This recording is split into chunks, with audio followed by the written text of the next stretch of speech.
Joining us now for a bit of inspiration and insider knowledge on your Tuesday is four-time REINZ National Real Estate Auctioneers Champion and the winner of this year's Australasian Auctioneer of the Year Award. There's some pretty hefty titles. Please welcome to the cafe Harcourt's Cooper & Co.'s Andrew North. Welcome. Yeah, congratulations, Andrew. Some fancy titles there. So you're officially the best auctioneer in Australasia.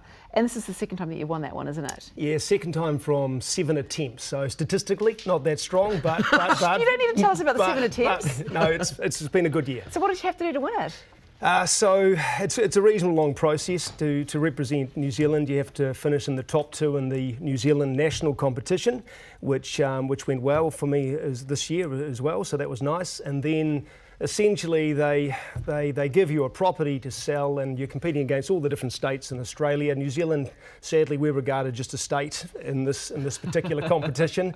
And in fact, the other auctioneer representing New Zealand, he was an Australian. So technically, I was the only Kiwi in the entire competition, in the Australasian competition. So we compete against all that. They give us a property. We have to prepare a property description. Then what they do is we turn up on the day. They put us all in the back room and bring us out one at a time, give us a reserve price. And they have a whole lot of plant bidders in the room who basically have a sheet, and they try to replicate the same auction for every single auctioneer. And then there's judges who will score you from presentation all the way through to empathy with the crowd, bidding, property description, all of that sort of stuff. Well, that brings me nicely to this question. So, you covered off some of them there, but what are the main skills you need to be a good auctioneer? Well, certainly in the competitions, you need to be relatively competent with your math, and that's been a big issue for me it has turned into a bit of a mathematics competition.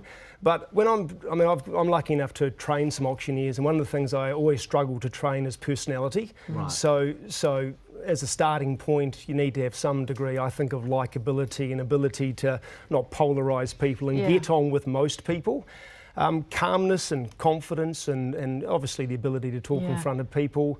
But for me, it's like that wonderful saying, stand-up comedy. It's spontaneity rehearsed, and a lot of that's what auction day is about. You see the young couples, you see a lot of familiar scenes, and so it's just getting comfortable. I don't know. If we're at an auction, you want your auctioneer to be confident as well, but you also need to relax the crowd, I guess. But you have some strategies that you use, don't you, to just keep people a little bit relaxed? I mean, I've got an attitude that I think happy people spend more money, and so it's a big day for a lot of buyers. So if we can have some fun with the crowd and get them to enjoy the show, but to be fair, it's as much about amusing myself as well. Martin Cooper, who sometimes comes on the show, he's a big fan. When he used to auction, he'd ring the bell up and down the street and try and engage the whole neighbourhood, and that's been something that we've, in our organisation, sort of taken through almost a little bit out of respect, I suppose, to Martin. But yeah, it's amazing. I had a little kid come up to me one day and said, "Oh, can I ring the bell?" And it was a day I didn't have the bell.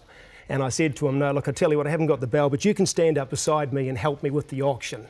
And I remember asking for an opening bid, and nobody bids. And this little kid looks up to me and sort of, gives this sort of look. And I said, "Don't worry, Louis, somebody will start the bidding." This always happens when I ask for an opening bid. Would somebody please show Louis what an opening bid looks like? And it just adds to, I guess, the flavour. Yeah, bring a kid. Okay, Okay, we're going to go to an auction very soon, I hear. But just quickly, what are your top tips for people that are actually buying a property at auction? Okay, obviously know your budget. You're bidding on an unconditional basis, so that's really important. And I always say, go to the bank and try and get your finance pre-approved to ugly numbers. Like most people go along and they get pre-approved to 500,000 or 600,000, and invariably a lot of my better auctions get to those sort of divisibles of 10, and it sells for 507 and a half, and people, they just haven't prepared for those little extras. And I sort of sometimes say to people, hey, if you've got 550,000, you've got $550,000, and my reserve is 550,000, which one of you wins? And it's either the person that gets there first or the person that's got 551. Okay. Right. Hey, what we need to do now, I think, is show us exactly how it's done. So I want you to auction off Mike here to our bidders, our 3 bidders in the kitchen area. So go for your life and do what you do. Mike, where would you like to set your reserve? Very low. No reserve. Yeah. Okay, well, ladies and gentlemen, I take you back to the 1970s, if I'm not mistaken. 1970s, Yes. meticulously maintained over the decades. Not a lot of self-improvement going on.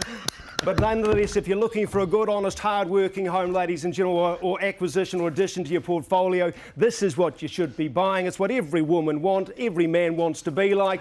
Buyers a winning smile that'll have you smiling if you are successful. Somebody like to start me away with an opening bid, an opening offer. $20. $20. And $20, and immediately we're selling away to one of you gentlemen. Yes, leave with this gentleman. $40. At $40 Oh, and I like proving the bid at 40 now. Do we move forward in 20s from there? And 60 is next. With 41. At 41. Slow it down. $50 winning bid down the 42. Backwards we go. We're already at 52. We're already at 50, sir. How did we get to 50? We jumped a bit at 50. Nose Valley how down good the he is at centre his at job. 52. And I can only sell to one. I sell it away down the centre at 50. Oh, no, Second. 55. 55 in the nick of timing, and it's all about timing at 55 there. Do you give me another 5 to move me forward? Otherwise, I sell at 55. Quickly now. First, second, third, final call. It goes. It goes. Sold 30. I've got a mic. That is awesome. Hey, thank you so much, Andrew. That was quite something to see. no. You know, if you'd like to find out more about selling or buying your home at auction, contact the team at Harcourts, Cooper & Co. Go to their website for all the details. Clearly good. I don't think I would have got a good price or even got an opening bid if it wasn't for Andrew.